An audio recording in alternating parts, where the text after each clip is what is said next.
Ren, ano mo ang sulit? Eto si kuya.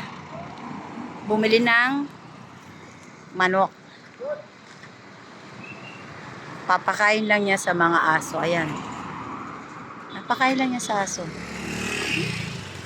Ayan o. Tingnan nyo naman kung gaano kabait si Boss Aris.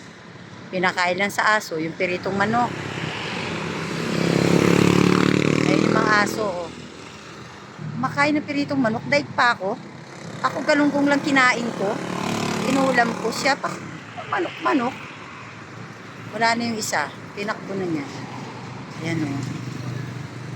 Oh, nilantakan na. Tag-isa sila.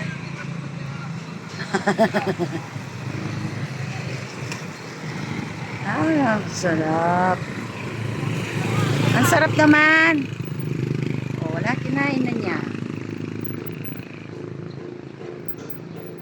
Oh, eh. Yan si kuya.